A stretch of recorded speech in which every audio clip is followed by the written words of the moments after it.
Basheerabad police స్టేషన్లో 8వ తారీఖు సాయంత్రము ఒక మైనర్ బాలిక మీద అత్యాచారం పలుమార్లు జరిగిందని చెప్పని బాధితురాలి తల్లి వాళ్ళు పిటిషన్ పట్టుకొని కంప్లైంట్ తీసుకుపోయి ఇచ్చిన సంగతి అందరికీ సమాజానికి తెలుసు.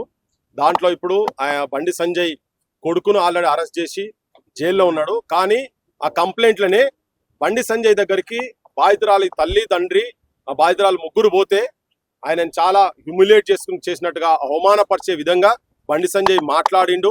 తర్వాత బెదిరించిండు. మేము సంతోషంగా బయటికి వస్తామని అనుకుంటే భయంతో బయటికి రావాల్సిన పరిస్థితి వచ్చిందని చెప్పి ఇంటిమిడేషన్ పదం కూడా వాడింది. కాబట్టి బండి సంజయ్ మీద కూడా అసలు కేసు పెట్టాల్సిన అవసరం ఉన్నది. బండి సంజయ్ని A2గా చేర్చాల్సిన అవసరం ఉంది. A2 ఆయనతో పాటు సంగప్ప అని ఎవరైతే ఉన్నారో ఆయన మీద కూడా కేసు పెట్టాల్సిన అవసరం ఉన్నది.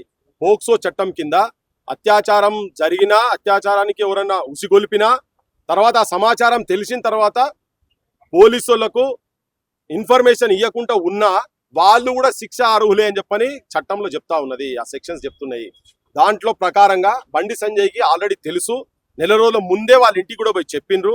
కానీ ఆయన దాచిపెట్టిండు. తర్వాత వీళ్ళు కంప్లైంట్ ఇస్తేందుకు పోయిన తర్వాత కరీంనగర్లో కౌంటర్ కేసు ఒకటి పెట్టి హనీ ట్రాప్ అనే కేసు పెట్టి వీళ్ళనే బాధితులని ఇరికియాలని చెప్పే ప్రయత్నం చేసిండు. ఇది సమాజానికి అంత తెలుసు. కానీ ఇప్పుడు తర్వాత కూడా మళ్ళీ నేనే సరెండర్ చేసినా అని చెప్తున్నా. అంటే ఆ పిల్లగాడు ఎక్కడనో సమాచారం ఈయనకి ఎరికే. దానికన్నా ముందు కూడా ఇంకోటి ఏం చెప్పిండంటే మా వకీళ్ళు చెప్పిర్రు బెయిల్ వస్తుంది, 80% బెయిల్ వస్తుంది కనుక ఆ బెయిల్ వచ్చేదాకా వెయిట్ చేద్దామని చూసినాము. కానీ రాలే, ఇప్పుడు చెప్తున్నారు సరెండర్ చేయమంటే చేస్తున్నాము అని చెప్తున్నారు అని చెప్పిండు క్లియర్గా. అంటే ఈయనకు తెలుసు, మొత్తం తెలుసు దీని వెనుక పాత్ర ఈయనది ఉన్నది అని. మైనర్ బాలిక మీద అత్యాచారం జరిగినటువంటి దాంట్లలో చట్ట ప్రకారంగా ఈయనను కూడా కేసు పెట్టి బొక్కల వారేయాలి. కానీ తెలంగాణలో పువ్వును చేతి గుర్తోలు చేతిలో పట్టుకొని జనం చెవులో పువ్వు పెడుతున్నారని చెప్పిన కదా, సేమ్ అదే పని చేస్తున్నారు. ఈడ నిజాన్ని దొక్కే ప్రయత్నం చేస్తున్నారు. నిజాన్ని బయటికి తీసుకొచ్చి బాధితుల పక్షాన సామాన్యుల పక్షాన నిలబడేటువంటి వ్యక్తులకు వాళ్ళందరూ బాగా ఉన్నోళ్ళు, పదవులో ఉన్నోళ్ళు, పైసలు ఉన్నోళ్ళు, చట్టం ఉన్నోళ్ళు చట్టం లెక్క ఉన్నది కదా. పేద ప్రజలు ఇటువంటి బాధితుల తరఫుకెళ్ళి ఉండాలి అనుకున్నటువంటి వాళ్ళు వాళ్ళ గొంతుకలై నిలబడేటువంటి వాళ్ళ మీద దాడులు చేస్తాం, సంపుతాము. ఇలా సుపారీ గ్యాంగ్లు వచ్చినాయట, ఒకటి ఏపీ గ్యాంగ్, ఒకటి యూపీ గ్యాంగ్. మరి గ్యాంగ్లు ఏందో వాళ్ళు తీసి చూడాలి. చెప్తున్నారు, బయట చెప్తున్నారు. ఇంకోటి ఏంటంటే బహిరంగంగా ఓపెన్ గా బొమ్మలు పెట్టి చెప్తున్నారు. కొంతమంది బొమ్మలు పెట్టించేసి వీళ్ళని తప్పు పట్టించేస్తామని చెప్పని ఓపెన్ గా చెప్తున్నారు. మన ఇప్పటికీ అది పెట్టి కూడా 5-6 రోజులైంది. పోలీసులు ఇప్పటివరకు ఎక్కడ చర్యలు తీసుకోలేదు. వేరే ఏమో చిన్న అయితేనే ఉరుకులాడుతున్నారు. మరి ఇటువంటి అయినాక మరి రేపు పొద్దుగాల ఇప్పుడు ప్రజల పక్షాన ఉండి బాధితుల పక్షాన ఉండి కొట్లాడుతున్నటువంటి వాళ్ళు కూడా ప్రాణాలు కోల్పోవాలా ఈ తెలంగాణ జిల్లాలల్లా. ఎందుకంటే భూస్వామ్య వ్యవస్థ లెక్క మేము ఎవరిని పడితే వాళ్ళని ఎక్కడ పడితే అక్కడ తీసుకోపోతాం, ఎత్తుకపోతాం, రేపులు చేస్తాం, కడుపులు చేస్తాం, వదిలేస్తాం అన్నట్టుగా ఇప్పుడు రాజ్యం కూడా అట్లే ఉండాలా. ఈ ముఖ్యమంత్రి అయితే నాకంత అనిపిస్తుంది ఇంత దుర్మార్గంగా నేను చూస్తానని అనుకుంటలేను. ఇంత బహాటంగా బహిరంగంగా బయటకు వచ్చిన తర్వాత కూడా నా ప్రియమిత్రుడని ఎట్లా అనబుద్ది నాకు అర్థమవుతుంది. ఒక నేరస్తుని ఆల్రెడీ కంప్లైంట్లో ఉంది కదా, ఒక ముఖ్యమంత్రికి కంప్లైంట్లో ఉన్న తర్వాత కూడా ఆ వేదిక ఎట్లా పంచుకున్నారో నాకు అర్థమవుతలేదు. నరేంద్ర మోడీ కూడా ఎట్లా వేదిక పంచుకున్నారో నాకు తెలుస్తలేదు. వీళ్ళు ఆత్మవిమర్శ చేసుకోవాలి. జనం మాత్రం జనానికి ఇవి తీసుకుపోదలుచుకున్నాం మేము. ఇప్పుడు ఆయనే బహిరంగంగా, మనం అన్నది కాదు, ఆయనే బహిరంగంగా ముచ్చటే లేదు. నేను వీళ్ళందరూ దీనికి వెనకాల ఎవరెవరైతున్నారో వీళ్ళందరినీ అంతం చేస్తా.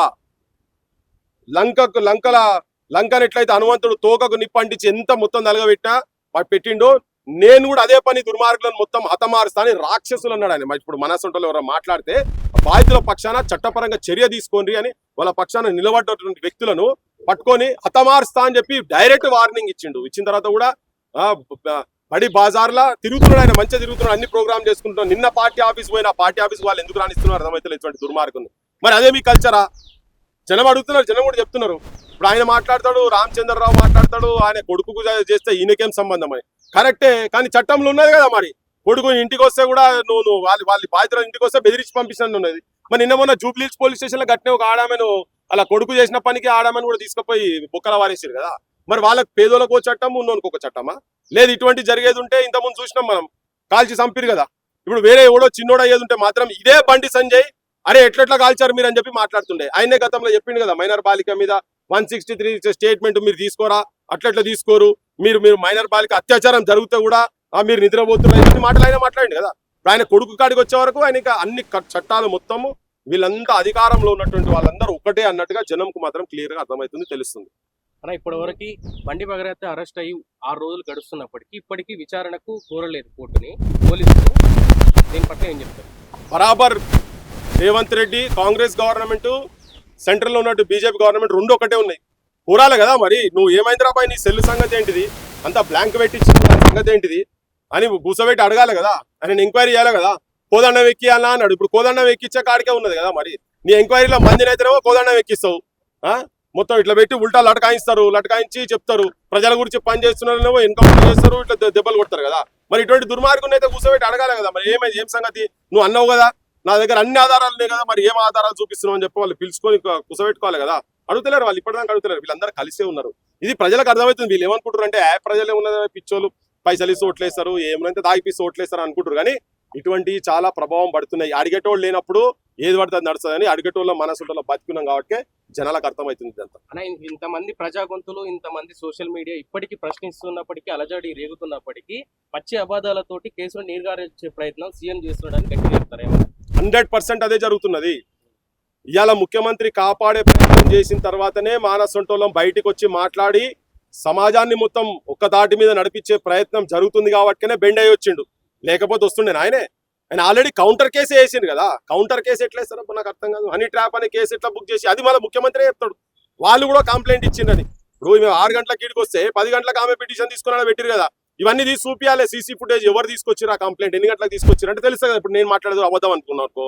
ఇప్పుడు ఇక్కడ పేట్ బషీరాబాద్ నుంచి వీళ్ళే తీయాలి, అక్కడ వాళ్ళే తీయాలి, వాళ్ళ ఆధారాలు ఏంటి, వీళ్ళ ఆధారాలు ఏంటి ఉంటాయి కదా. అవన్నీ బయటికి రావు. నేను గంట సేపట్లో కూడా నేను 4 రోజుల నుంచి మొత్తుకుంటున్నా. గంట సేపట్లో నువ్వు ఎఫ్ఐఆర్ అన్నావు కదా, పచ్చి అబద్ధం చెప్తున్నావు, నువ్వు తీసి ముంగడ పెట్టని చెప్పి ఇప్పటికి చెప్తున్నాను. నేను ఇప్పటికి కూడా చెప్తున్నా ముఖ్యమంత్రికి. బరాబర్ బండి సంజయ్, రేవంత్ రెడ్డి ఇద్దరు ఒకటే. ఇద్దరు కలిసి ఒక దుర్మార్గుని కాపాడుతున్నారు. ఇద్దరు తెలిసి కాపాడుతున్నారు. చట్టరీత్యా ఇద్దరు కూడా నేరస్తులే. ఇప్పుడు చెప్తున్నా ఇద్దరు కూడా నేరస్తులే. ఎందుకంటే నాకు తెలుసు బండి సంజయ్ దగ్గరనే ఉన్నాడని రేవంత్ రెడ్డి కూడా తెలుసు. ఆయన చెప్పంగానే పొద్దుగాల చెప్పంగానే సాయంత్రం వరకు పట్టుకొని వస్తాడు. ఎట్లా పట్టుకొని వస్తాడు వీళ్ళ తెలియదు. పోలీస్ అంత బెదవ పోలీస్, తెలంగాణ పోలీస్ అట్లా కాదు.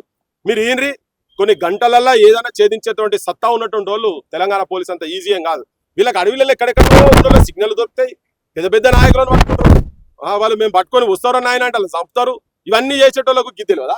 గీ బండి సంజయ్ అంటాడు ఏ టైంలో ఎక్కడ పోయింది తెలియదా. ఇప్పుడు నేను చెప్తున్నా ఆయన సాయంత్రము గాలి మొత్తం వచ్చింది ఢిల్లీకి వెళ్ళి తీమని చెప్పి మొత్తం ఏ ఎయిర్లైన్స్ లో ఎవరెవరు వచ్చిండో మొత్తం తీసే తెలుస్తుంది కదా. మొత్తం ఎయిర్లైన్స్ సీసీ కెమెరాలు తీమని నేను చెప్తున్నా. 100% చెప్తున్నా. ఆయన ఢిల్లీకి వెళ్ళి వచ్చిండు. నేను ఇలా డాక్టర్ పేరు ఒక పేరు చెప్పిన నేను వీళ్ళందరూ ఉండి మధ్యలో ఉండి మాట్లాడుకొని చేసినటువంటిది. వీళ్ళందరూ ముఖ్యమంత్రితో వీళ్ళందరితో మాట్లాడుతున్నారు కదా. ఆ కోర్టులో అప్పటిదాకా ఆపి ఇక కోర్టులో అయ్యేటట్లేదు, జనం విపరీతమైన ఒత్తిడి పెరుగుతున్నదని చెప్పి తెలిసి అప్పుడు విధిలేని పరిస్థితులలో పిలిపించి కూడా ఇప్పుడు ఏం మర్యాదలు జరుగుతున్నాయి ఏందో. చెల్లెల్లో కూడా ఏమేమి మర్యాదలు జరుగుతున్నాయి మనకి ఎరికేనా ఏమన్నా ఏం జరుగుతున్నాయి ఏందో. జనానికి ఇంత కూడా డౌట్ ఏంటంటే పోయినా ఆయనేనా కాదని కూడా డౌట్ కాడికి వచ్చింది జనం లోపల. అట్లున్నారు వీళ్ళు అట్లా చేస్తున్నారు. అట్లా వీళ్ళు అంటే గవర్నమెంట్ నిస్సిగ్గుగా నిల్లజ్జగా రేవంత్ రెడ్డి రూపంగా ఇంకోటి కాంగ్రెస్ ఎంపీ చూసినాం కదా, రాజీనామా అంటే డైరెక్ట్ కేసులో ఇన్వాల్వ్ అయినాడు. ఆయన మీద కేసు పెట్టేది పోయి ఈయనంటాడు పొరగాలు చేస్తే వీళ్ళు ఏం చేస్తారు, గైన్ ఎందుకు అంటారు, గైన్ ఎందుకు రాజీనామా చేయాలని.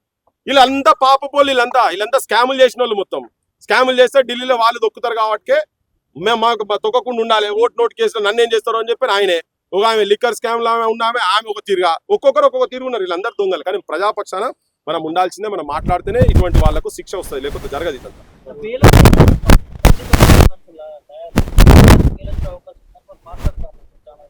తెలిసిపోతుంది, జనానికి కూడా తెలిసిపోతుంది. ఇప్పుడు కోర్టులు కూడా అంత సింపుల్ గా ఏం లేవు కదా. ఒక చిన్న అంశం సుప్రీంకోర్టు